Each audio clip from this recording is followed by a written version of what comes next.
corruption peut être définie comme l'usage détourné du service public pour des intérêts privés, selon des auteurs comme Schleifer et Vichny 93 ou Treisman 2000.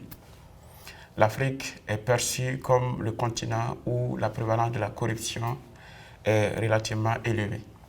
Par exemple, la Banque africaine du développement estime en 2015 que l'Afrique perd chaque année plus de 148 milliards de dollars en lien avec la corruption. Et cela représente environ 6% du PIB de l'Afrique en 2015.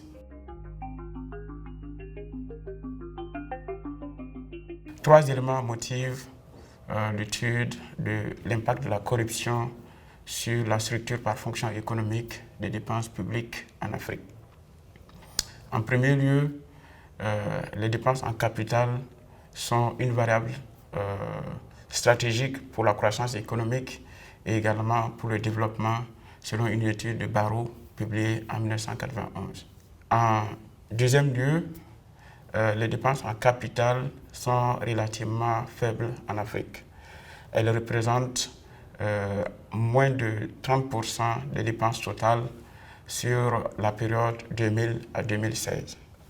Alors que la croissance continue de la population africaine, notamment qui a été multipliée par 15 des indépendances à nos jours, nécessite une hausse continue dans la fourniture du service public, notamment par la construction des écoles, la construction des centres de santé, la construction des routes, et toutes choses qui nécessitent donc des dépenses en capital.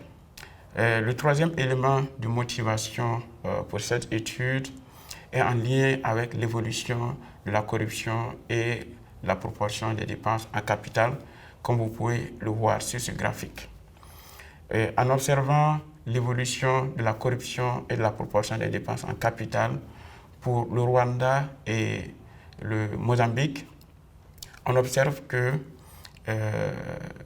au Rwanda, la baisse de la corruption est accompagnée d'une augmentation de la proportion des dépenses en capital d'environ 10 points de pourcentage. Tandis qu'au Mozambique, l'augmentation de la corruption est suivie d'une baisse de la proportion des dépenses en capital. Ce qui nous amène donc à nous interroger sur le lien qui existe entre corruption et proportion des dépenses en capital.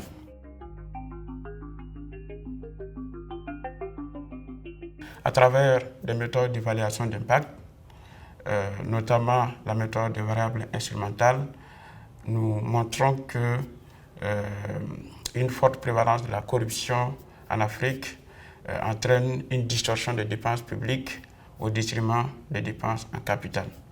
Autrement dit, une augmentation de la corruption réduit la proportion des dépenses en capital. De façon spécifique, une augmentation de la corruption d'un écart type réduit la proportion des dépenses en capital de 11 points de pourcentage.